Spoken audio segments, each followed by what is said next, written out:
Hello, ladies and gentlemen of YouTube. My name is Mr. Maxwell, and welcome back to another side quest about video games with myself and Exilemagpie. Hello! Evo happened. Yes, Evo did happen. Right at the start of the bloody video. Right at the goddamn start. Work. See, I can't turn it off though. That's the annoying Yeah, thing, the one time you it'll turn be it off. important. Yeah, the one time you don't respond or have it turned off, it will be important. Yeah, 2 seconds. It won't be long. Yep, Evo happened. We got a load of We got some announcements. and a load of announcements. We'll talk about that last Yeah, because I want to some of it was pretty cool. keep the good ones. Right. So, some of these have only really just been announced. So I've kind of like had to because for this week I've literally had to like scrape. Yeah, it's a bit of a slow week. It's a bit of a slow week, but It's that's been a slow nice. couple of weeks. That's Yeah, it's a sometimes good thing. It means we can look for good things. Yeah. So first off, Warner Brothers acquires Multiverse's developer Player First Games. Well, that's a day closer to being shut down. That was me saying, "Oh, these are all good things." The way AAA game industry is, you get acquired by the publisher, you're a day closer to getting shut down. Well, at least in the West. Yes, that is very true. So Warner Brothers Games has acquired Multiverse's developer Player First Games, as reported by Variety. Player First will remain under the guidance of co-founders Tony Hung and Chris White, who serve as the studio's heads and head of technology respectively. Both will now report to Warner Brothers Games, San Diego studio head and VP Carlos Barbosa. Barbosa? That's a bit weird. No, really. Personally, yeah, a company You've that... got a Disney character working for Warner Brothers. Yes, but also a company that is known as one of the worst in the entertainment business, has a person named after a pirate from a movie. Yeah. Yeah, that tracks. We have worked with Player First Games over several years to create and launch multiverses, and we are very pleased to welcome this talented team to Warner Brothers Games, says Warner Brothers Games president David Hadid. The bright and creative team at Player First Games adds to our extensive development capabilities. That's a thing. Right, Warner Brothers do actually have like some pretty good studios underneath them. Yes. Right, in their umbrella. Yes. But they don't do anything. No, they force them to make games that they are not used to making, and for shoehorn live service mechanics. Or just microtransactions in general in there. Yeah. Which is weird. Because really. you could I don't understand. It's Warner Brothers. Yeah, I know. But it's not just Warner Brothers though. It's not just Warner Brothers. Like the other publishers do it as well. Yeah, it's a AAA game. It's the AAA game industry, predominantly the Western AAA game industry as well. All they care about is that unrealistic line continually going unrealistically up. Yeah. And they have no actual basis in reality anymore. I refuse to believe that the head of Xbox, the head of PlayStation, the head of EA, the head of Ubisoft, the head of Warner Brothers, and anyone in between, I refuse to believe that they actually have any basis in reality anymore, because the only way all their decisions make sense is if they believe money is an infinite resource, that it just literally which is not true. What game did they release before Suicide Squad? A Warner Brothers game. I know there has been. This is what I mean. Like they've had quite a few wet fish. Yeah, I know that, but like if you actually try to think, an actual Warner Brothers game. Yeah, was Gollum one? Don't think so. See, that's what I mean. Like the last one, like that I can properly remember before Suicide Squad. Yeah. I know you do struggle. I want to say Arkham Knight. There's been more since then. I know there has, I can't remember any. Actual decent games though. That's the question. I don't know. It's I think, unfortunately, we're just at the point where the term Warner Brothers is actually a turn-off. Oh, I know. And you just, just don't even bother paying attention to it, which probably is some good games that... Shadow of War. Yes, the controversy. Because that is a good game, it's just awful monetization in there. It was undermined by the monetization, which was key, which was linked in with your progression. Yes. And awful monetization. System. Yes. Very bad. To the point where they had to rework the game because... but was that... Can you think of anything after that? Major releases? No. There probably has been some, but... They've honestly just trying to think of a game that's come out that isn't Suicide Squad. I just think they're which actually, speaking of Suicide Squad, because we're talking about Warner Brother games anyway, they have shown off the new character, which is Mrs. Freeze. Well, we knew that was coming. Yeah, Mrs. Freeze. I know. And no, they can't have them be a bad guy. No. Mrs. Freeze, right? She's from an Elseworld, obviously, because it's Mrs. Freeze. Yeah. Right? So she's from an Elseworld. She's from an Elseworld. But her Elseworld is like, she's the last survivor, taking on Brainiac in her world. She's the last one alive. At which point, if you're the last one alive on a frozen planet, and you're stuck in a cryogenic suit so that you can survive, because everything else is exactly the same. Oh, she's gay. She has a wife. Because of course she has. Couldn't be. You couldn't just flip it round that it's actually her husband. It's Victor. It's Victor in which I think would have been a much better thing. I think it's a much more like it's a whole switcheroo where it's Victor who's in the cryogenic with the disease, and it's his missus. I want to say it's Elizabeth. Yeah, his wife. His wife is the one trying to kill him. Yeah. But no. It has to. You have to tick boxes.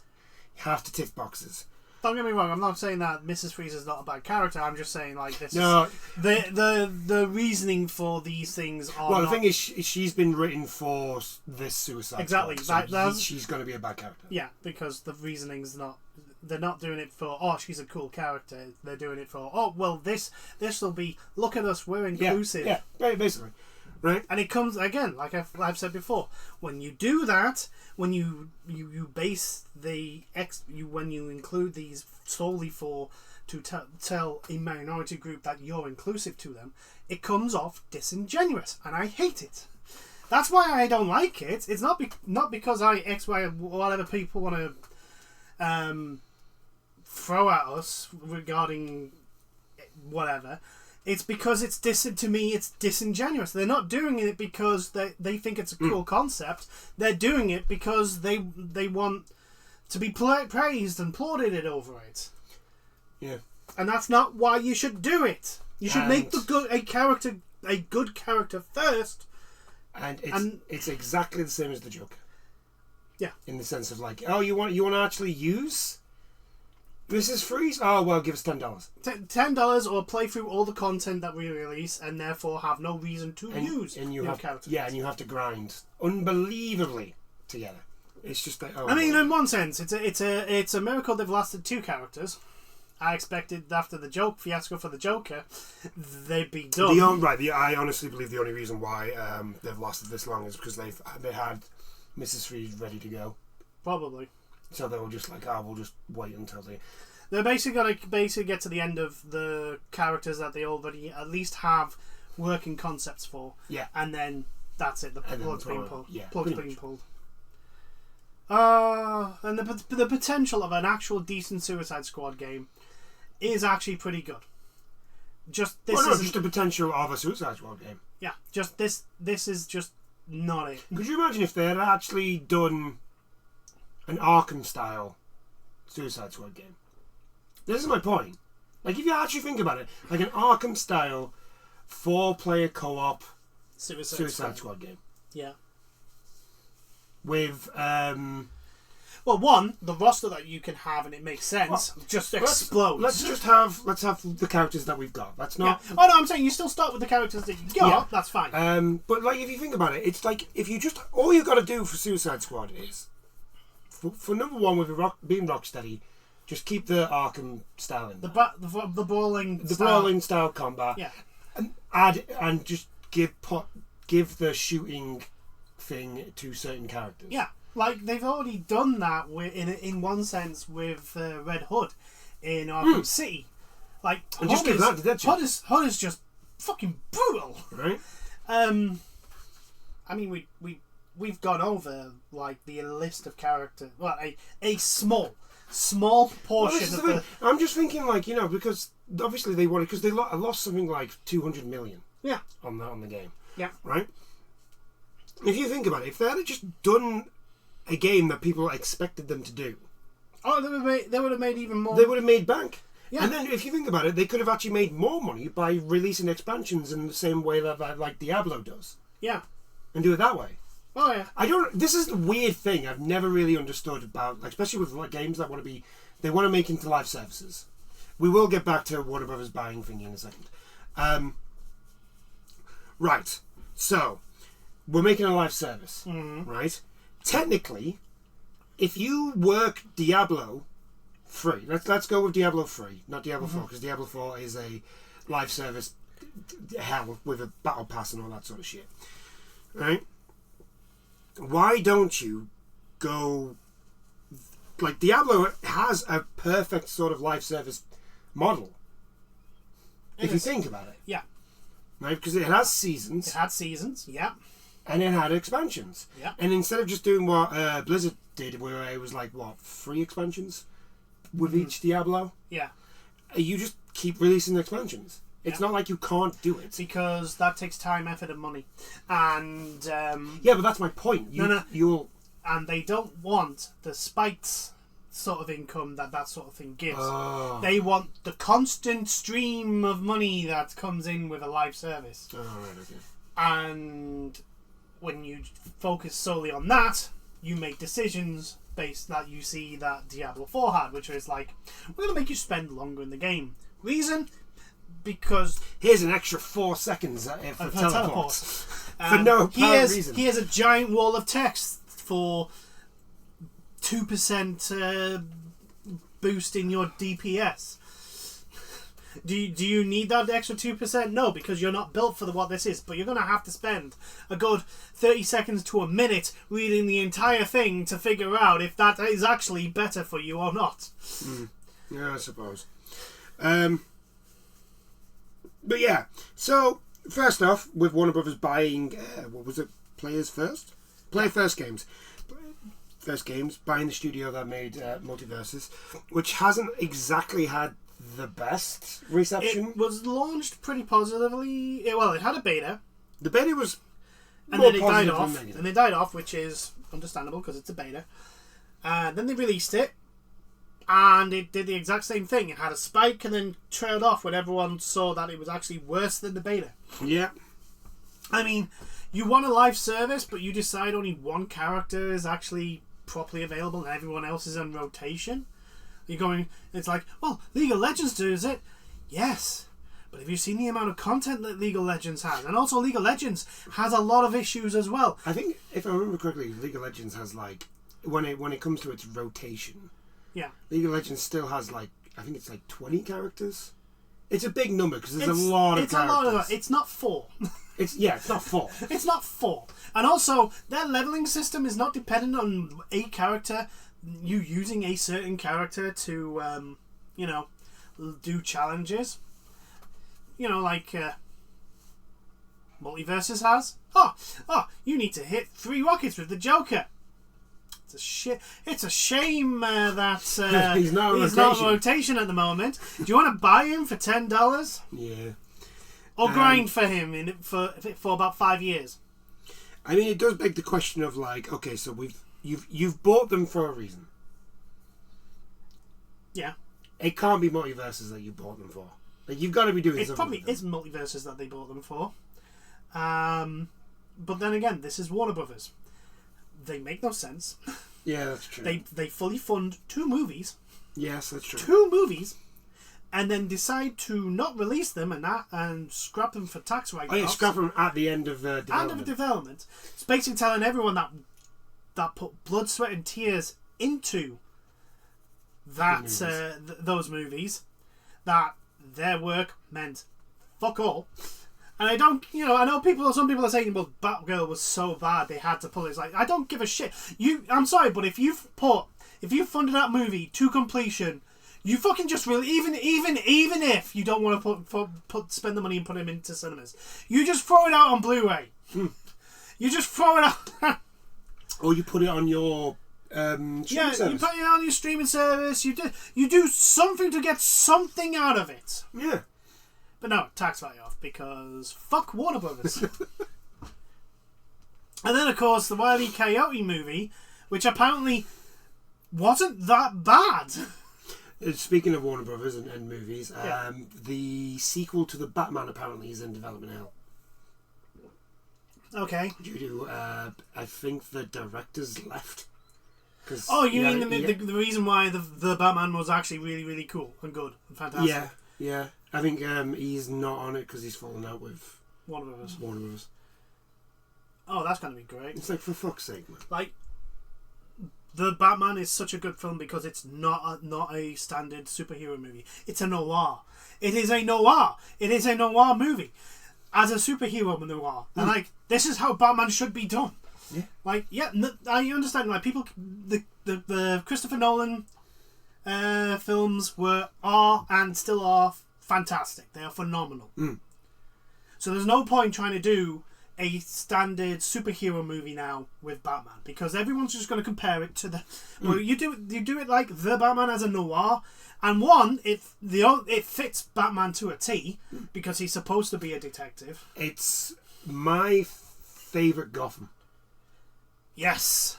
Like, the way that movie portrays Gotham. It does. It portrays... It makes it look and everything. It's just like, that's Gotham. That's the one thing about the Christopher Nolan Batmans. Yeah. Is that the first one looks very gothic and all that. With bits and bobs. But then you can clearly tell they just gave up trying to keep... Yeah, you were just in, like, I don't know, San Francisco. You were in just a super... You were just in a city. You were in city... bog standard city. Yeah. And I'm like, no, Gotham has its own feel. It is very, very, very gothic styled and grungy. And like there's a reason why things that work for Metropolis do not work for Gotham and vice versa, because the tone of those two cities are completely different. It is why, like, Metropolis is a reflection on Superman and Gotham is a reflection on Batman. Like, you can't just take Batman and put him in Metropolis and take Superman and put him, because it just doesn't work. Will they do their job? Yes. Will it be as effective as if it were supposed to be where they're at? No. In fact, Cataclysm, is it Cataclysm? No Man's Land. No Man's Land makes a point of this, having Superman try and do stuff in Gotham, and then Superman finishes at the end of the day and going, "Yeah, I totally get what you're getting at. Yeah, Bruce. Yeah, you got this, right?" Yeah, it just doesn't work. But anyway, Warner Brothers, they've bought the Multiverse's developer. I mean, I hope they don't do the usual mega corporate Western bullshittery of claiming they love the company and they want to do great things for them, and only 6 months later close them down. I think it'll depend on how Multiverses does. In that case, they're fucked. But moving on, we shall move on from there. Everybody has known that Netflix wants to get into the gaming space. Yes. I think particularly it's going to be... They basically want to be what Stadia was going to... Supposed to be a streaming service. Basically a streaming... Yeah, the Netflix wants to get into that side. Yeah. Basically cloud gaming. Yeah. Again, and I will, at the moment, even now, the infrastructure of the world is not ready for cloud gaming, because... True. Nothing's changed. But on that, Netflix has over 80 games currently in development, and is planning to launch one each month into stores. Okay, so throw a lot of shit at the wall, hope some of it sticks. Yeah, pretty much. Because what I think is Netflix is going to be doing what it sounds like. Netflix is going to be doing deals with Microsoft, PlayStation, basically any store, so that they can get their games into those stores as well. Yeah, I mean that's or work just, with instead or of fight just, against, which is just release it'll be a new app basically. Yeah. Release a new app on the. Look, if you give me the option to actually install the games onto my console, then fine. I again prefer being able to buy a hard copy, but you know, why would the companies want us to keep hard copies of games we pay for when they can just pull the plug off Exactly. us whenever? So Netflix currently has over 80 games in development, with plans to release one game a month to its subscribers for this month onwards in its Netflix Stories section. In its latest earnings call, Netflix CEO, President and Director, bloody hell, that's a lot of titles, Gregory K. Peters discussed the company's plans for gaming and how they'll achieve growth. I think they've also just hired the former Epic director. Yes. Director of games or something like that. They just hired him to help do things. But anyway, where the company is moving quickest is with interactive narrative games, which Peters describes as easier to build. These are placed in the Netflix Stories narrative hub, and it's here the company will be launching a new game each month based on popular series like Emily in Paris and Selling Sunset. I mean, that kind of makes sense, I suppose. But the problem is, as usual, when you try and make a game out of popular franchises that are current, is, you know, it's like the movie games. They make them to get them out in time for the movie, and therefore they are not usually very long or good. Yeah, true. It's, you know, it's a rarity that you get the likes of The Lord of the Rings.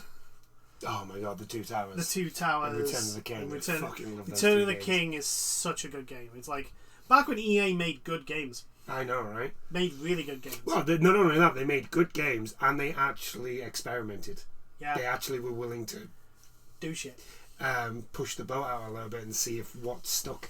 You Yeah. know, and all that sort of stuff. But now it's just, it's either Star Wars or a sports game. What do you like? Ultra realistic graphics. We don't want ultra realistic graphics, you fucking idiot. That's one of the reasons why your games cost so much to make now. I don't want to see the individual cells of a person's eye. If I'm looking at a person's eye for that much detail, something has gone wrong with the camera. It's like with realistic graphics. It's like with Sony with the Alloy. Yeah. Horizon. You can see the hairs on her face. The camera is never that close to her face, apart from like cutscenes, to which I can't do anything. Why have you put hairs on her face? Why have you gone into that much detail? There's no need. You don't need to. What is this? But anyway, yeah. Back to Netflix. Netflix fellow co-CEO, president, and director Fyodor A. Tsarados. Okay. That's a name. That's a bunch of words. Also contributed to the gaming discussion. I think our opportunity here is to serve super fandom and with games is really fun and remarkable. I think the idea of being able to take a show and give the superfan a place to be in between seasons and even beyond that, to be able to use the game platform to introduce new characters and new storylines or new plot twist events. No, do not do it. Could you imagine that? Could you imagine? Because I remember. You remember those shows that came out? I think I can only remember two, and I can't remember the names. But they came out not that long ago, right? And they were like, "Oh yeah, here's this game, and there's a TV show that's going to run alongside it." and things that happen in the show is going to happen in the game, and things that happen in the game is going to happen in the show. And God, it was like, don't do it. Yeah, just don't do it. Don't do it. Never worked. You do not have time. And number one, the thing is, it's a very easy way to piss off fans on either side. Yeah. Can you imagine that? Okay, so we're going to have a game which we're going to introduce story elements which could change the TV show. Now, imagine you watch the TV show, but you don't play the game. Yeah, and vice versa. And vice versa. You're going to get to season 2, you're not going to have a batshit clue what the fuck's going on. It's one of those that, again, when someone says it, it sounds great. It sounds really good on paper. It sounds really cool. But you are expecting people who watch the show to play the game, and vice versa. Yeah. And that doesn't always happen. Oh, speaking of shows, I have sad news. What?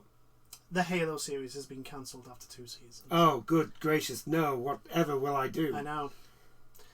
It's all right. The Acolyte's been confirmed for a season 2, so it's fine, guys. It's fine. TV is saved. God, that show is fucking shit. It's fucking garbage. It's not even like bad because it's like a Star Wars show. It's just bad in general. It's so bad. The story makes no. Don't get me wrong. The fight scenes are really well choreographed. I don't really give a shit. But the problem is that the entire plot, the characters, and everything else is fucking stupid. It's not even like bad in a, they've tried to do this but it hasn't worked. It's just like, no, this is just dumb. This is just like a level of stupidity that is like, it's B-movie horror. I wouldn't even levels go that far. of character of intelligence. Like that's how it works in a B-movie horror because that's the rules. Yeah. But this is not it. It's so fucking. It's like, how are you this stupid? How do you make me? How do you think I would believe that someone who gets to be a Grand Master of fucking the Jedi Order is this stupid? Like, and before anyone says the Jedi Council in the prequel trilogy weren't exactly smart, it's like, they had gotten so full of themselves by then that they didn't realise the danger was coming until it was too late. Yeah, they weren't dumb, they were arrogant. There was a difference. They were suffering from hubris. There's a difference. This is just dumb. This is just stupidity. It's not even like there's not even hubris involved in it. They're just like, this person is just an idiot. It's the only way this makes sense. It generally feels like it's one of those shows that, like, you remember when Netflix first came around and they started making their own shows, right? And then they just threw everything. And then there was that meme that they basically just greenlit every TV show that they could. Yeah. This generally feels like that's what the Star Wars team did. Was they've just greenlit any fucking idea that anybody can come up with to do with Star Wars, in the hope that's or not even to do with Star Wars, just put Star Wars in it. Yeah.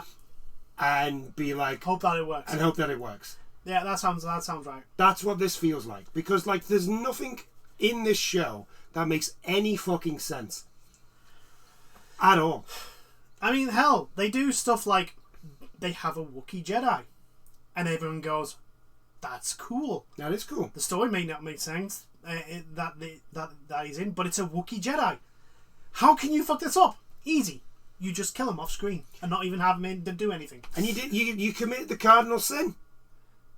You took the mask off your sis, dude. Again. Why? Disney, what is your problem with keeping the mask on the villain? What is your problem? Just keep the mask on. It's not hard. Here's the thing to educate anyone. There is a reason why Vader's mask stays on till the very end, because he doesn't remove the mask. The mask is not removed. Yes, it's removed so that he can breathe for a little bit longer and doesn't die. And dies in semi sort of like comfort sort of thing. But the symbolism of it is that he has been redeemed, which is why the mask is coming off. There is symbolism in Star Wars. It always has been. Like there are things of the way they are because of. And I'm just like, well, it's not just that. Like it's just an understanding of like. Yeah, it's just basic storytelling. Yeah. You've got a villain. He's got a mask. Yeah. So it gives him a little bit of like mystique, and they look cool. You know, people like villains in masks. We just do. It gives them a bit of mystique, and it gives you something that and the fans also can come adds back to their intimidation. Exactly. But the second you take that mask off, it all goes away. Kylo Ren looks absolutely amazing, fantastic. You knocked out the ball out of the park out of the design. The first 20 minutes of that movie, Kylo Ren is the best character. Is by far the best thing that you ever came up with. And then, within the space of 30 seconds, you took that all away. You had him... Listen, right, so he comes in, he looks badass with his red mask and all that sort of stuff. He does something that we've never seen before, that we didn't know, that he stops a blaster bolt without even trying. He just puts his hand up. You know, and then Darth Vader deflected them. Yeah, Darth Vader, they still hit him. Yes, Kylo just stops the fucking thing in midair, and while having conversation with someone else, is like keeping that thing there. Yeah, and he's just like walking around while doing it as well. Yeah, he's not just like stood there thinking. No. He's walking towards Poe and all this other stuff. He's bending over because Poe's on the ground, so he has to bend over and like crick his neck a little bit, you know, and all this sort of stuff. So he's moving around, and so it's clearly not taxing him at all. Yeah. And then within the space of 30 seconds, you have him take his mask off, and it's ruined. Yeah. I don't even mind the fact that like he would go ballistic when things didn't go his way. No. I generally thought that was actually quite a cool concept for the character, but no, we can't have that. We can't have a cool bad guy. No. We have to have him take his mask off, and he all of a sudden, oh, he's just a whiny kid. Let's have a couple of examples of actual characters that keep the mask on, and they're great. Slade in Teen Titans is fantastic. Never takes the mask off. No, he never takes his mask off, and he's amazing. Slade's Deathstroke is actually really cool. I mean, he does take his mask off, Deathstroke, but when he means business, it's one of those things that like he takes his mask off when it's not serious. When it's not serious, and he's just sort of like chilling out. Yeah. When he's doing the job, when he's on the job, that mask stays on, and he never takes it off. Yeah. Right. I'm trying to think of Marvel characters that never take the mask off. A lot. There's a lot less in Marvel, but there's a few. There's a few cool ones that like they never really take the mask off, or at least you never see them take the mask. You know who they are. Technically, Green Goblin, because Norman Osborn's insane. Yes, but it's just like, for fuck's sake. I know we're talking about Disney. I know we're shitting on Disney again. Well, there's shit on was it Amazon or Netflix? The Halo series. Oh no, that was Paramount. Paramount. You talked about Master Chief. You broke the cardinal rule. I'm not a Halo fan, and I knew the cardinal rule. You don't take the fucking mask off. The helmet stays on for everything. Yeah, and I mean everything. Dredd. Yeah. Dredd never takes the helmet off. Judge Dredd never takes the helmet. There's a reason why he doesn't take. Yeah. Most characters that have a mask and do not take their mask off. There is a reason. There is a reason for it. For example, Judge Dredd, it's supposed to symbolise the facelessness of the law. Yeah, just like because the thing is with this new one, with the Acolyte, this new one, and quite frankly, the fact that the Acolyte is aimed at women, like 100%. Like it's aimed for lasses. If you watch that, it's not done well though. It's not done. No, it's not done well. I'm just telling you, because the bad guy spends more time with barely any clothes on than actually doing anything. Which again, if it was an actually decent script, we wouldn't be complaining about. Well, no, I would be, because I would be like, well, why is he not wearing any clothes?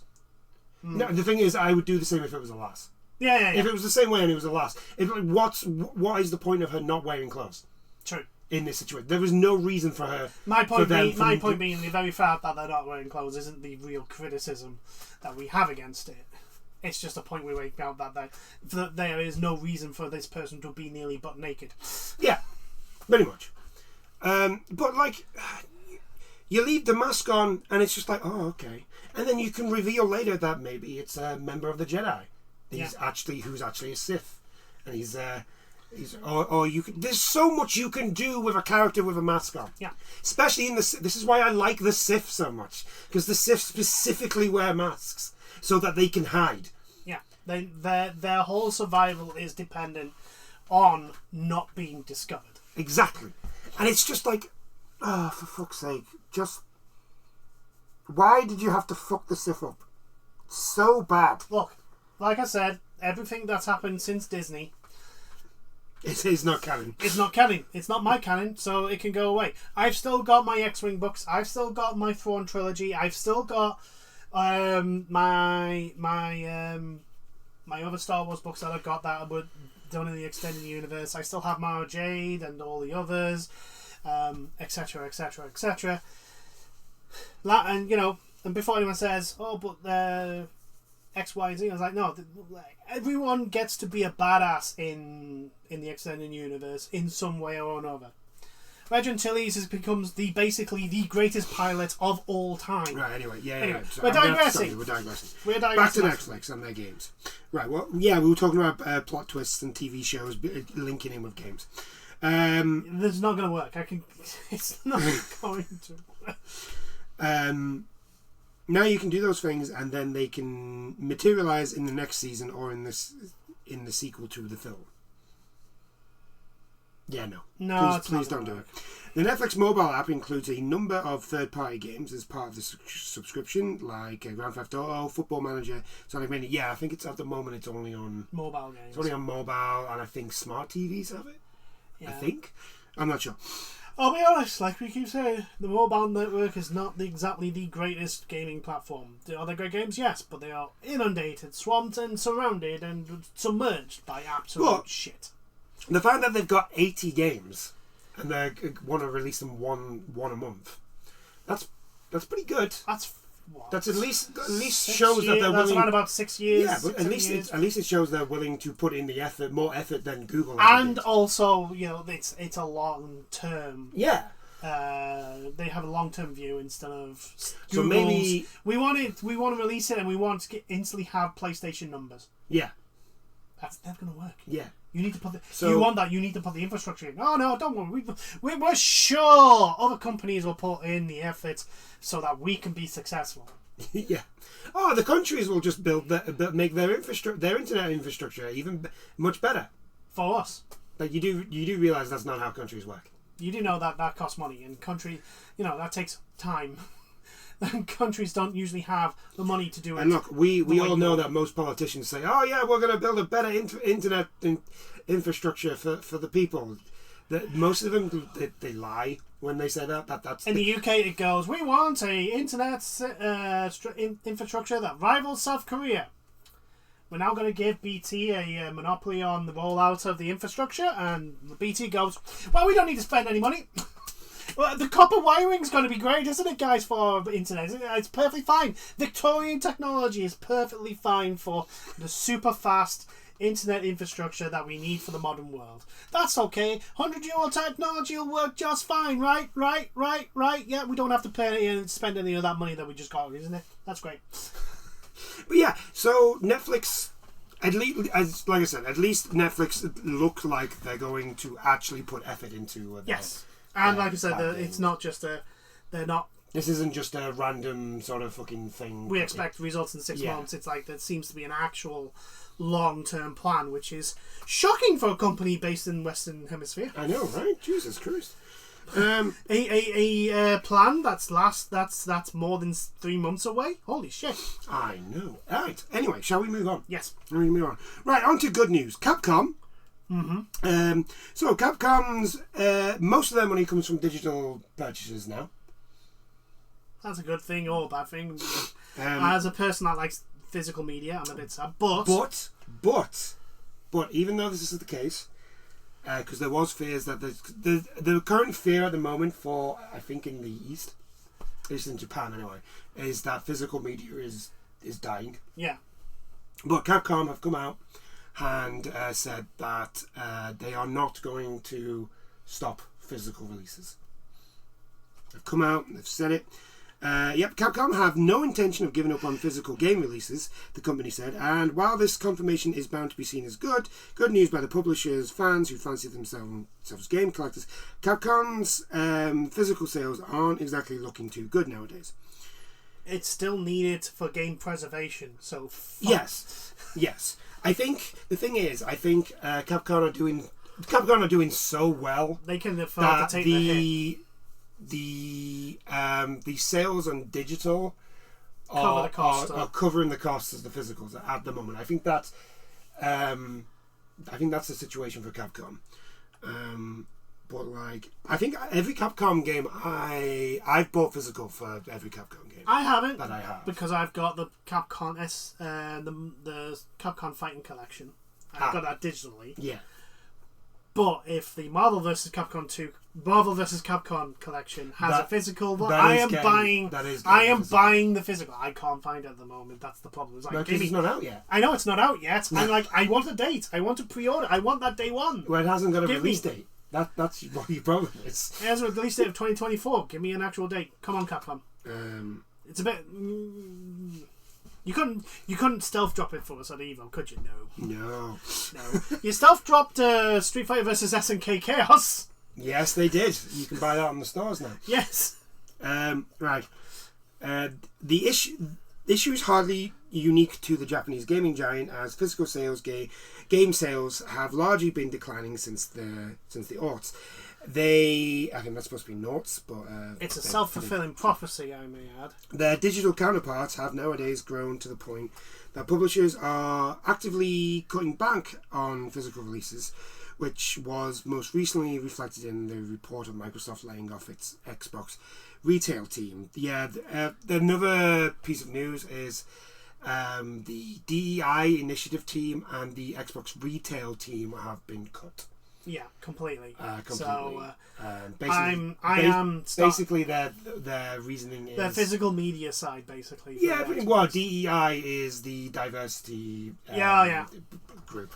Basically, their reasoning is that they are not they're not needed for critical success, or it's corporate bullshit. Basically. Yeah, it's all corporate bullshit. They put it in because of corporate bullshit, and they're pulling it out because of corporate bullshit. Yeah.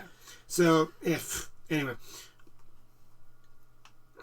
Capcom, for its part, isn't planning on any such major changes in the foreseeable future. A company representative suggested as much during the group's latest general shareholders meeting held in late June. According to a newly published transcript of the event, the gathering saw Capcom reiterate its commitment to physical game releases, not least because the company sees a significant number of end users continue to demand such products. Well, yeah, because, like, I'm sorry, but like, if you're like me and you've got almost every Resident Evil game physically, to which I do have almost every Resident Evil game in physical, like, it gets really annoying when you want Resident Evil 9? Well, you can't get it physical. You can only get it digital. So then you've got a gap. Yeah. In that fucking, and it's like, you motherfuckers. Well, it's like it's the reason why I didn't buy Alan Wake 2 until they got a physical releases, because like, I've got Alan Wake physical. Like, I don't want a non-physical edition to go with it. But yeah, I'm trying to think what company. I'm sure there are some companies that have come out and said they're going to focus mainly on digital. Probably Ubisoft, I imagine, would be one of them. Wouldn't be surprised. I wouldn't put it past them. Pretty much put Western company in.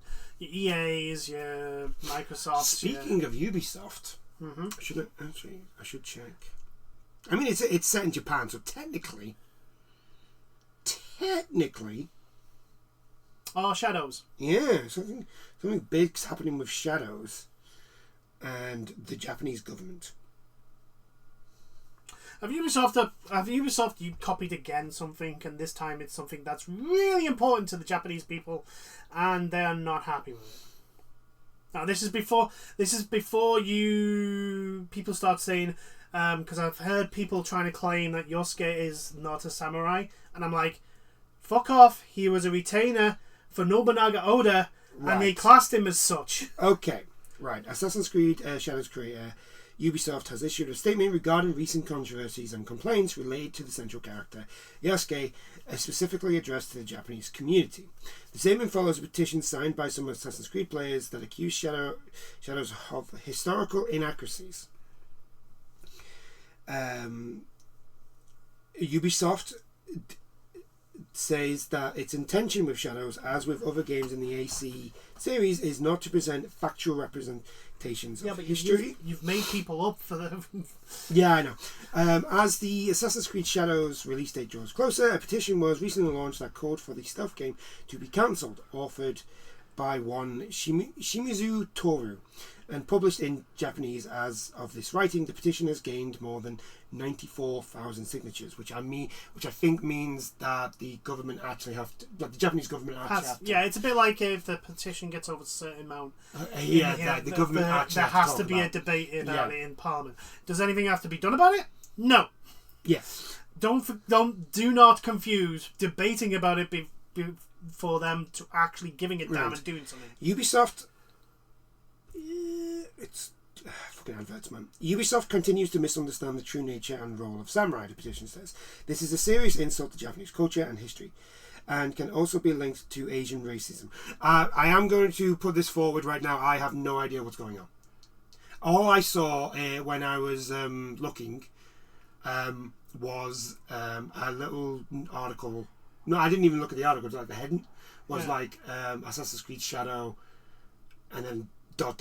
and then Japanese government. And I just thought, you know what, we're not going to do it.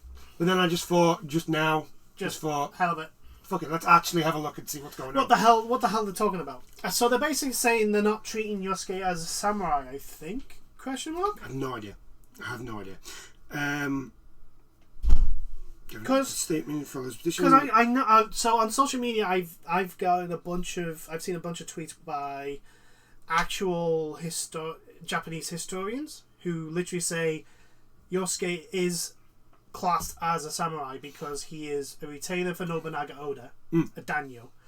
He is given a sword, he is given a horse, he is given armor, he is given stuff that would be given to a samurai. Yes. So therefore, and it is recorded that him being presented this stuff by a Nobunaga, by his daimyo, etc., etc. And so, for all intents and purposes, he is a samurai.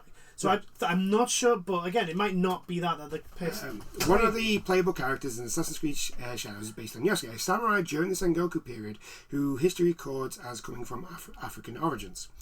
Since the announcement of Assassin's Creed Shadows, we have received many positive reactions. No, you haven't. But also some criticism from you, our Japanese players. We share your passion for history and deeply respect your care for the historical and cultural integrity of your rich heritage. No, you don't. We have put significant effort into ensuring an immersive and respectful representation of feudal Japan. However, our intention has never been to present any of our Assassin's Creed games, including Assassin's Creed Shadow, as factual representations of history or historical characters. Then why use Yosuke as... But you do. You use... Well, this is the thing, but you do. Like, you just have to look at Assassin's Creed 2 with Michelangelo. True, they have actual characters in it, and they base them on. Well, no. What I'm saying is they're saying that we have these people who did exist, but we don't use them as we don't use them as a factual sort of thing. But we know Michelangelo was an inventor. Yeah, they used Michelangelo, and that's exactly what he did in the game. But also the difference is Michelangelo is a support character in the story of Assassin's Creed 2. He's not the main protagonist. What I'm saying is that they've just basically. I know, but even if you go off the argument that but they don't represent Michelangelo as exactly he was in history, and I was like, well, no, of course not. But the problem is that Michelangelo is a support character. You don't see him you're not playing as him. He's seen at certain points, which makes it believable that when he's not been helping Ezio, he's doing all the other Michelangelo stuff with like making tanks and that blow up out of wood, and trying to create a parachute out of wood and sheets. That sort of stuff. But you're not playing as Michelangelo. You're playing as Ezio. And so there's a believable like gap in interactions. Right. So, it goes on. Right. Basically, they start talking about basically the woke stuff, which we're just gonna skip over because it's all bollocks. I really can't be arsed anymore with that shit. Right. While we strive for authenticity in everything that we do, Assassin's Creed games are works of fiction inspired by real historical events and figures. The representation of Yosuke in our game is an illustration of this. It is not. Again, the difference between this and all the other previous real people represented in their games is you don't get to play as them. You do with Yosuke. Basically, what they're saying is because there's not a lot known about Yosuke's personal life. True. His unique and mysterious life made him the ideal candidate to tell an Assassin's Creed story, with the setting of feudal Japan as a background. No, it isn't. You didn't choose him for that. We know this. We're not fucking stupid. No. Look, like I've said before, there are probably people in Ubisoft that have wanted to do Yosuke for very genuine reasons that he is a very unique and interesting character, and it would be cool to see stuff done with him. The people who make the actual decisions. The problem with this is here we go. This is something that is not getting picked up. Does not get picked up on, at all, especially from the media. They sing its praises, right? So Resident Evil 5 has a racist problem. Yes, it doesn't. It doesn't, right? But this game lets you be a black person and you kill Asian people. Yes. And only Asian people. Yes. Right? Because you're in Japan. Because you're in Japan, right? There is no outcry for this. No. There is no nonsense, right? So here, right? I mean, you shouldn't. There shouldn't be. And also, just before anyone brings it up, Neo 1, the first game, you were a white man. Yes. Killing predominantly. Yes. The only problem is that Neo wasn't a big time game. Yeah, it wasn't. It wasn't a AAA blockbuster game. Yeah. That's why that went under the radar. Yeah. And all that sort of stuff. But nevertheless, it's not the point. Not the point. Yeah. Right.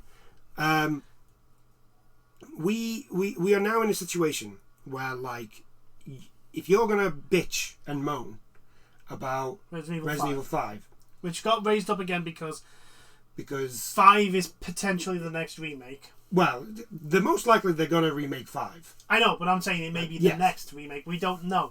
I would like Dino It's not Crisis. the next remake. I would like Dino Crisis. We know it's not the next. Capcom, I would like Dino Crisis, or because it deserves it, Code Veronica. Code Veronica. Well, we do know what the next remake is. Yeah. Apparently, it's going to be one of the Code Veronica series. And Zero is getting. Yeah, Zero's getting a remake, which is really nice because I think what they're going to do is they're going to remake Zero, and then on whatever anniversary is up next for Resident Evil, 1, we'll get a Resident Evil 1 remake, which is what I would do personally. If whatever next big anniversary for Resident Evil is, that's when you show off. I want to say 1991. It was. I want to say it was 1994, 95. That it was. It might be 96. So it might be this year. Might be 96 actually. We might get an announcement this year. Game Awards. Possibly. But anyway, you can't bitch and moan about that, and then look at this and be perfectly fine with it. No. Yeah, you can't be. It's very hypocritical. It's double standards. Yeah, like I said, hypocritical. It's very hypocritical. And actually, it's even worse because you're not just fine with it. You're fucking elevating it. Oh my god, you're being a black person. Yeah, killing lots and lots of Asian people, lots of Japanese people. By the way, we're not complaining about that. Actually, we're not complaining about. We're complaining about the fact that people aren't the people that complain about. Here it is. Where's Jacksepticeye and the racial controversy? Come on, where are you, Jack? There. That's my point. Yeah. It's it's just the whole thing around this fucking game is so fucking stupid. Ubisoft are stupid for the shit that they're doing with the stupid fucking sword that they sent to Japanese gamers, which ended up just being a fucking copy of Zorro from One Piece. Like, what the fuck are you doing? Do you know what that could have been? They got some One Piece merchandise for something, and they hadn't got rid of it, so they just did. Well, it couldn't. Well, the swords can't be that. Honestly, because the swords, number one, are a different. They have been made specifically that way, right? Yeah. But Zorro's sword, the one with the pattern on, yes, I know, isn't black. Yeah, I know. No, what I'm saying, you know what I mean. They've got some warehouse shit for something. Oh yeah, probably. And then gone, we need to get rid of this. Well, we have a samurai game going. I would be fine with that. I would be fine with that. I'd be like, However, it would also be just as likely that Ubisoft are that dumb that they just basically Googled Japanese samurai sword and picked the first fucking picture that they could find with it in a thing. Yeah. Oh yeah, 100%. That's what they did. They 100% just Googled famous Japanese sword, saw like a replica of Zorro's sword, and thought, "There you go. We'll do that. We'll copy that. We'll make 100 of those." It's like, for the love of fucking God. It's like, look, I understand. Like they've said, like there's not an absolute ton of information for Yosuke. I think the main problem for a lot, or at least in Japan, is the fact that I don't think there's anywhere, or even though he does have the armor and he has the sword and he has I don't think there's anywhere that actually says that he is actually a samurai. And I think that's where people are getting kind of annoyed at, because it's just like, well, you're saying he's a samurai, but there's no like there's no record. There's no record that he is actually a samurai. Thing saying he's not samurai. However, like I say, there have been Japanese historians that are literally saying, "Look, he has issued a sword by a daimyo. Therefore, he is their retainer. I understand that like, literally makes him a samurai." I understand that, but what you've got to understand is. However, I doubt Ubisoft. I doubt Ubisoft have actually done that homework. Yeah, if we're gonna talk as in culture, if there's nowhere that says, "Oh yeah, he was a samurai," then technically you can't say he is 100% a samurai. You can just go, well, with all this stuff, we can assume. We can assume. At the very worst, he will be a Ronin. Yeah. Which, again, a Ronin is just a masterless samurai. Yeah. I swear to God. I've got my big thing for this stuff. Like, my worry for Shadows is that the story is going to be awful. The story is going to be he works under Nobunaga and then is a part of the plot to kill him. Yeah.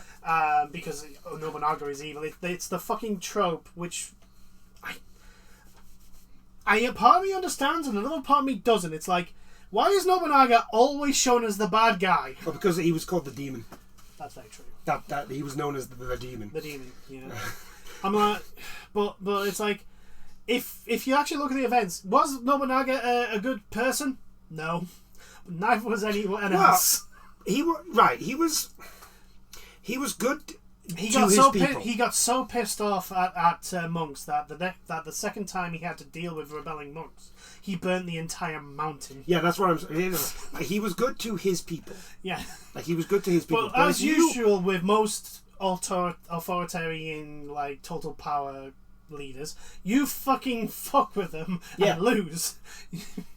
Yeah, because it's like it's the same way as like, so Nobunaga is always the bad guy, and if you think about it, if you look at media, Tokugawa is always the good guy because he was the victor, because he won. But Tokugawa wasn't nice. No, he wasn't a nice person. No, I mean, hell, Tokugawa and his son pretty much set up. What's his name? It's Mitsuhide's son. To be like, basically, they just poked and then basically picked the first slight discretion to go, right, he's rebelling against us, kill him. Yeah, pretty much. Besiege is fought. Yeah, the whole thing around this game is just fucking weird. I am like you worried that the plot's going to be so by the numbers and no actual. It's like I would like the plot to be that Yosuke goes after the ones who betray Nobunaga. I would like that to be the plot because it's something that doesn't get done. Yeah. Like, if Nobunaga was the demonic evil that you could have it as he basically he's also on the run. Yeah, he serves Nobunaga, but for whatever reason he's not there when Nobunaga is killed, and he is on the run from. But also he vows revenge, which is what a samurai would be entitled to do.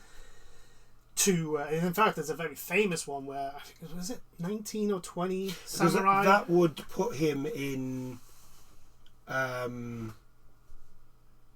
conjunction with the ninja.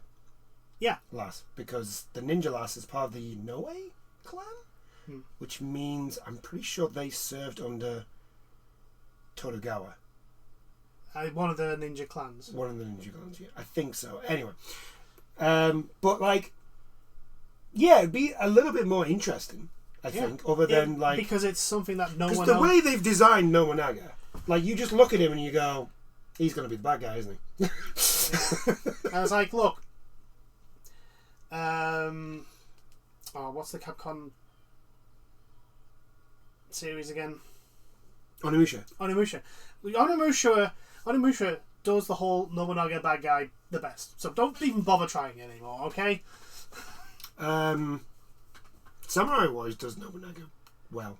Yeah, well, Samurai Warriors basically does the usual thing with like Dynasty Warriors does, where like, yeah, Cao Cao's not exactly a good guy, but you play his storyline, you see it from his eyes, sort of thing. Yeah, and the Samurai Warriors does the same, but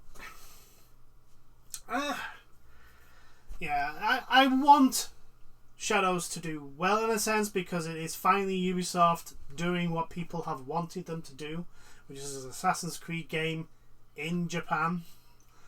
But yeah, I generally but like we said, Sucker Punch have come out and done out Assassin's Creed. So they have to pull out this, and I'm worried that they're not. It's going to be Ubisoft by the numbers, this one. Well, the combat looks boring. Yeah. Like, I'm going to put that out. The combat looks boring. They're going to do storyline Sengoku Jidai by the numbers. Yeah. Which is like everyone and their dog has seen Sengoku Jidai by the numbers. Like, could you, I don't know, focus on something that doesn't... If you're going to do historical... we'll just call it historical fantasy for now. You're going to do historical fantasy. Change things up a little bit. Or shine a light on other things other than Todogawa and Nobunaga and Hideyoshi. Like, just give us other people. Like, there's a lot of things in the Sengoku period that's happening at the same time. Like Kenshin and... It's what, like 3 generations by the time Nobunaga comes up? Like... at this time, during this whole point, Kenshin and Takeda are constantly fighting each other. Yeah. In some of the most brilliant, arguably brilliant tactical battles ever fought, because they were the masters of their craft. You've got the Dante clan. You've got a whole bunch of Ronin that are just going around challenging people for fights. You've got the islands near Tsushima. Yeah. You've got the other islands, because there's one island that had 2 clans on it constantly fighting each other. Yeah, it's like it's an opportunity to try and expand the story of the Sengoku Jidai instead of just focusing on this one little period. Yes, was it the most important? Yes, because it's what unified Japan back under one banner.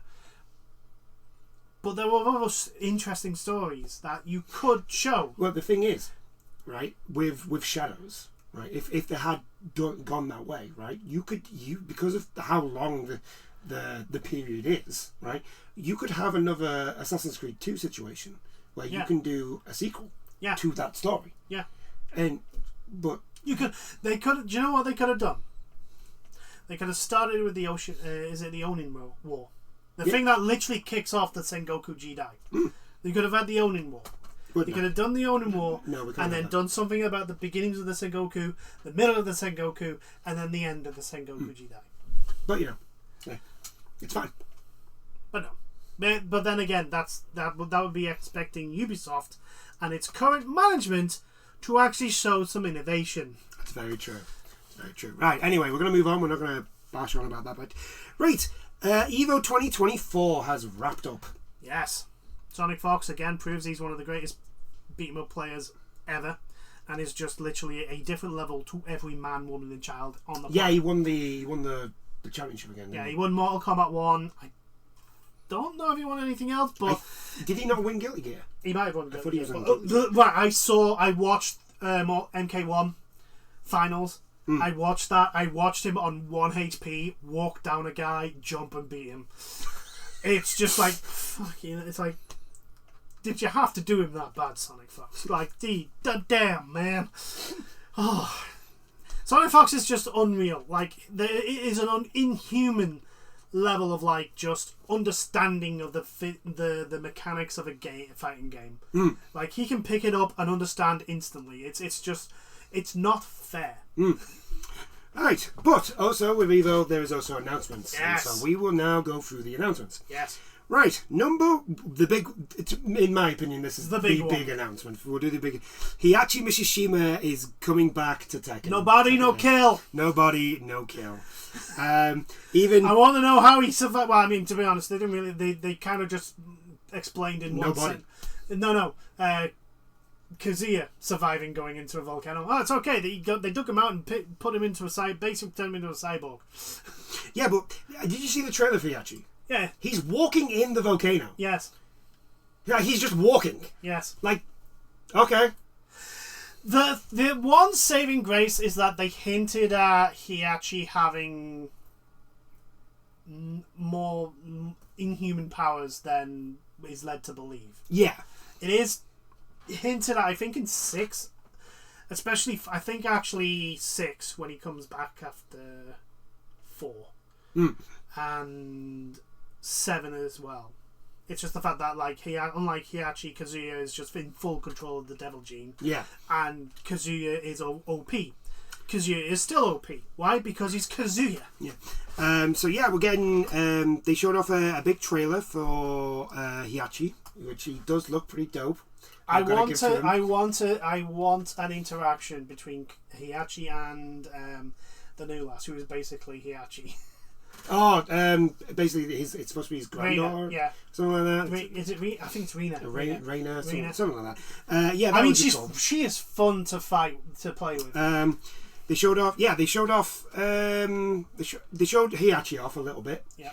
Didn't get like a fight. More of the continuation of the story, which is interesting. Which is really nice. But yeah, Hiyachi's coming back. They also then showed Harada saying that Hiyachi is most certainly dead. Yes. At the end, which was so funny because Harada is a troll. Yes, he is a ginormous, massive troll. God damn it. God damn it. But yeah, Hiyachi coming back is really fucking cool. It is cool. Like I hate the guy. I hate him. I hate him with a passion because one, he kicked my ass in Tekken 1. He royally kicked my ass in Tekken 1. And 2, I can never fucking get used to how he plays. I can never get... nothing comes out for me. Yeah. And the fact that I had to bear with him for so long in Tekken 7, I was very happy when he got thrown into that volcano. I was like, fine, get rid. Fuck off. Don't come back. And now he's back. So yeah, Hiyachi's back. We got the... Terry Bogard teaser. Yes, so which we knew was coming. Well, yeah, we knew it was coming, but it looks like Terry's going to be like the first DLC of this character of this season. Also showed again another part of basically a little bit of the expansion for the story for what is it, world mode? Yeah, that mode. Street Fighter, I think it's Street Fighter World or something like that. Yeah. The single player campaign story thing. Yeah, they basically showed off a little bit of It was really that. fun. It was still that's still fun. We've got Guilty Gear that announced the Season Pass 4, which is coming in July 22nd, which is today? Yes. No, Yeah. yesterday. Yesterday. As recorded. They announced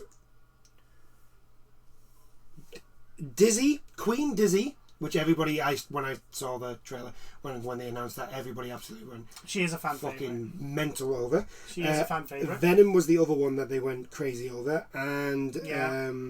Unica is another one that is coming. Unica is a new character who will be central to the anime Guilty Gear Dual Riders, which is coming soon. Which is that's the anime that's getting done by Trigger. Oh, so the animation is going to be good. Yeah, the animation is going to be good. But they also announced Guilty Gear's first guest character. Yes, they did. Yes, and it is Lucy from Cyberpunk Edge Runners. Kind of fits. Oh yeah, it does. It does. It does kind of fit. Even the thing is, right? Guilty Gear is one of those games because the plot and the whole game around It's it anyway, batshit crazy. It's batshit crazy. You could probably put anybody into Guilty Gear, Yeah, because and it works. I know you look at some some of the backgrounds in Guilty Gear and go, oh, like it's a like a medievalist, and then you see others and like, no, this is steampunk. No, this is cyber. What the hell? What the fuck is going on? Exactly. It's just so batshit crazy. And, okay, sure. All I care about is, are the characters cool to fight? Yes. Are they flamboyant? Yes.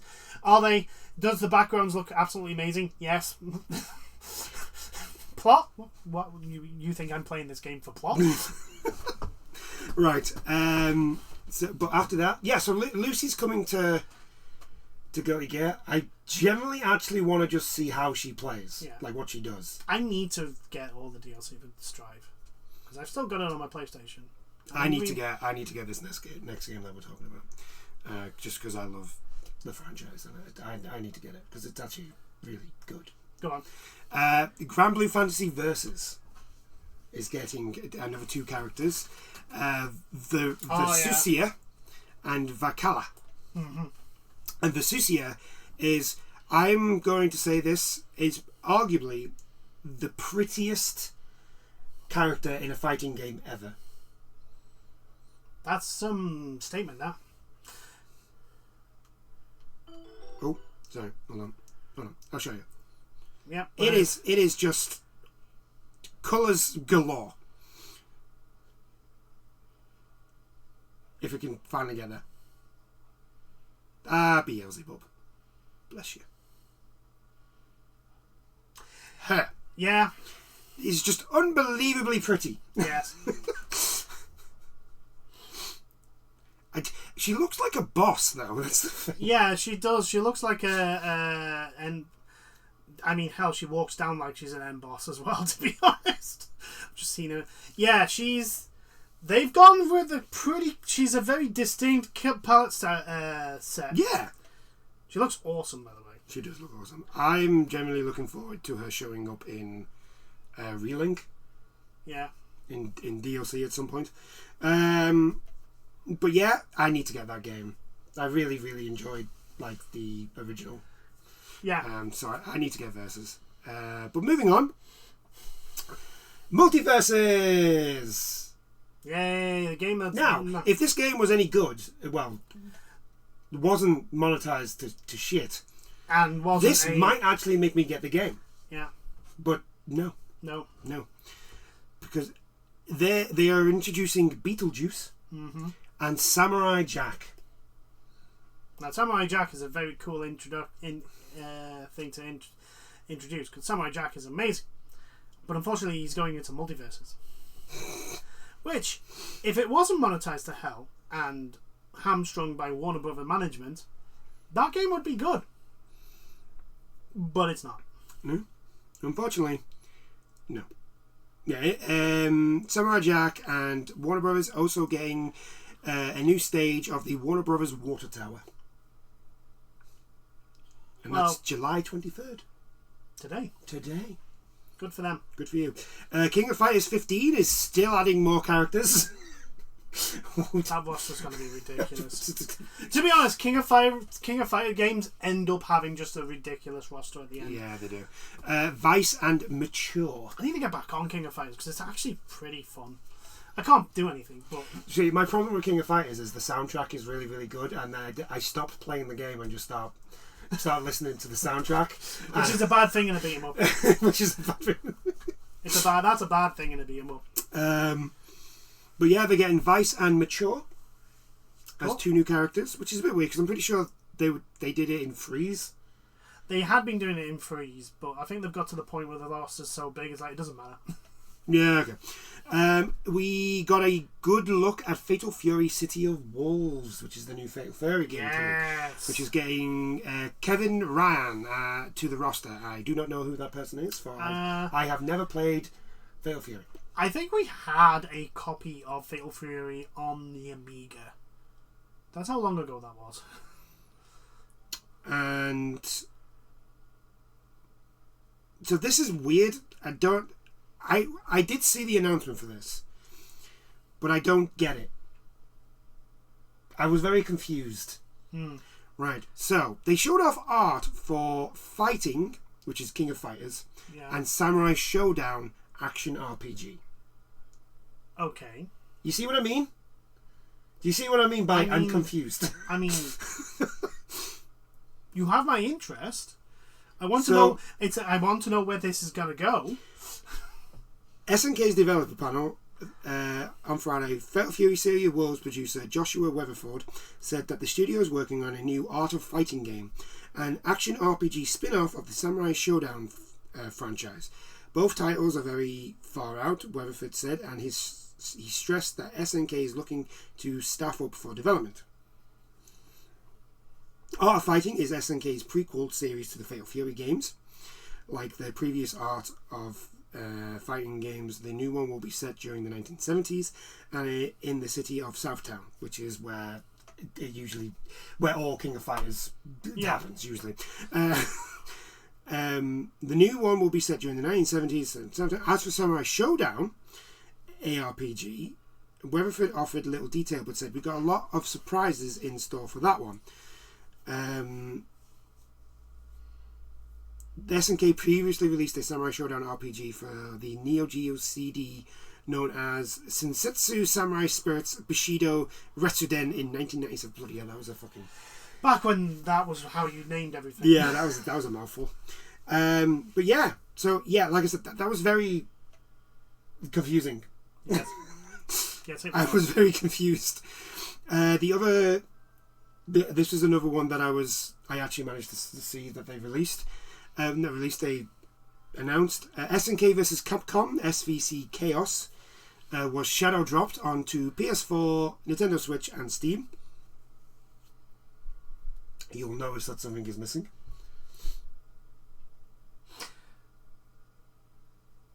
My brain's going, yes, there is something missing. It has something to do with what it's been released on. Xbox? Yeah. I'm pretty sure it got released on Xbox though. Yeah, I don't see why it wouldn't have been released on Xbox. But anyway, yeah, let's move on. SNK and Capcom's 2003 crossover fighting game that brought together characters from Street Fighter, Fatal Fury, Darksiders, Samurai Showdown, Metal Slug, Mega Man, and more is now on modern platforms. SNK shadow dropped the game on Saturday and plans to release the game on Nintendo Switch, PlayStation 4, and Windows PC via GOG on July 22nd. So yesterday. Yeah. Yep. So not on Xbox. No. I mean, well, Microsoft. I mean, no one else. Microsoft don't. Apparently, Microsoft don't care if people don't buy buy an Xbox anymore. So why should anyone care about releasing them on it? Yeah. The SVC Chaos is adding rollback netcode and tournament modes to the game. That is cool. Which is very good. Very, very good. I'm actually good because that's one of those games that are like, it's one of those, because it's a team game, it's very like they're very good to watch. Yes. Like I've always thought like Marvel vs. Capcom 2, Guilty Gear, because Guilty Gear also announced that they're putting in free 3-player teams. Ooh, 3v3. 3v3 in the game. And stuff. I've always thought those games were really, really good to watch because of, one, they can be quite longer than normal, and two, it's just like because of the different teams and different tags and all that. You get some ridiculous stuff happening. Yeah, they're always really fun to watch. So I can't talk all of a sudden. This game's I think is going to be one to watch for like tournament wise. Possibly. Just for players doing their shit. Yeah. Because obviously it's not going to be like on the Evo scene or anything, but you just get random. It's one of those where like get a group of you, get a bunch of your friends, get all together and have a tournament. Just do random cool shit. Just have fun. Yeah. Yeah. Under Night in Birth got an announcement of a new character as well. Yuzuki, who is the Black Monger. I don't know what that means. Neither do I. Under Night in Birth, is that the one? That's the one that is very loosely connected to Fate. Yes, it is. Yeah. I thought so. Like I'm sorry. Fate is my favorite franchise of all time, but my fucking god, it is hard to keep up with what is connected to what. I'm pretty sure Saber is in one of the Under Night games. I'm pretty sure Saber is in one of them. Which is actually quite funny because I know the actual visual novel that Under Night is based on is now on PlayStation. You can actually play that. Yes. Which is like Jesus Christ. It's from the same people that do Fate. Well, yeah, I know that. Visual novels. Yeah, I know that, but like you can't get the visual novel for Fate. That's what I'm saying. Like you cannot get Fate Stay Night. Not in the UK, at least. Not in the UK. I think you can get them in the US. Probably. But yeah, anyway. And lastly to announce was the new Arc System Works game, which is going to be based on Hunter x Hunter. This is probably going to be basically your Dragon Ball fighters type. But it's Hunter x Hunter instead. They basically announced that you know what? If I wasn't recording this, I'd be able to say his name. Yeah. Easy. But I'm recording, so therefore I fucked it up. Yeah. That dude. Yeah. So Hunter x Hunter Nen X Impact, or Hunter x Hunter Nen Impact, as people probably call it, is showing off Murem. Whatever his name is. Meruem. Murem. The Murem. Oh, what the fuck is he? Why can I not remember anything about Hunter x Hunter all of a sudden? Because you're recording? Because I'm recording. I'd be able to tell you, it's like with most shonens, I can probably tell you the basic, at least the basic story and the basic background. And the key players in every arc, right? Mm-hmm. But when I'm needed to actually do it... Unless it's Bleach. Unless it's Bleach. Bleach is... I can follow Bleach. Like that. Because Bleach is the best. Because Bleach is the best. I don't care what anybody says. Yeah. So the characters announced for Hunter x Hunter Nen Impact is Phaeton, Koro, Uvijin, Machi, Brisky, Gon, Killua, Lucario, Kuprika, Hisoka, and Netero. I'm surprised Netero should be broken. Because Netero's Nen ability is he's basically Buddha. Right. Right? Okay. He's basically Buddha, and Nen is the way it's like the reishi for Bleach. Yeah. It's what everybody's power comes from. Mm-hmm. But Nen is also it's very simple in what it is, but it's also very complicated in what it is. Mm-hmm. It's really, really good. I would argue to say it's probably the best power system that's in a shonen. Because it's very easy to quite like understand, but it goes very, very deep. But it goes very, very deep, and then when you start to think about it, like, oh my god, you can literally do anything with Nen, like literally anything with Nen, if you know what you're doing. But yeah, so Hunter, did they show gameplay? I don't know. I didn't see the trailer. I mean, that's clearly in-game Arc Systems. It is Arc System Works. You're kind of looking at the trailer, just seeing if. I'm just seeing if there's actual gameplay. Because it's definitely Dragon Ball Fighters. Yeah. Like you can see the similarities. There is actual. There is actual gameplay. But yeah. I'm expecting people to break that very, very quickly. Yeah. But yeah, I think I'll end it there. And on some good news. Yeah. Evo was fun to watch. Evo was very fun to watch. And I actually got to watch it this time. Yeah. Which was nice. Like I say, seeing Sly Fox win. Sonic MK1. Fox. Sonic Fox. I said Sly Fox, didn't I? You did. Sonic Fox win MK1. The way he won it was just... Only he could do it. It is literally like, what the... Why did you have to do him that bad, buddy? Like, on 1 HP, just to walk someone down. Fall from one end of the screen to the other. Like, dude, damn, man. Jesus. But it was fun. It was really fun to watch. I do feel, though, that MK1 has an issue because 2 finals in a row, it's been Johnny Cage with Chameleon versus Johnny Cage with Chameleon. Yeah. 2 MK1s in a row. Well, Mortal Kombat 1 has problems. It has issues. It's got problems. It needs... There's like, Johnny Cage is like clearly the best fighter. Yeah. That is obvious. But you know, they maybe fix it for next year. Doubt it.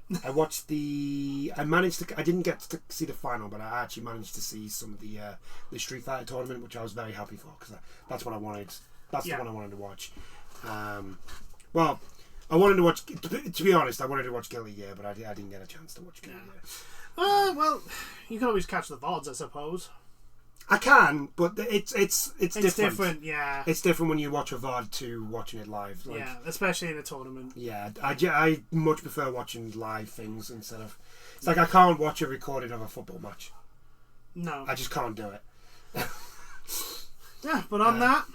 Yeah, we're on that. We'll end it there. Yeah. That is this week. I do hope you've enjoyed this chat. And we'll catch you in the next one. Bye now. Toodles.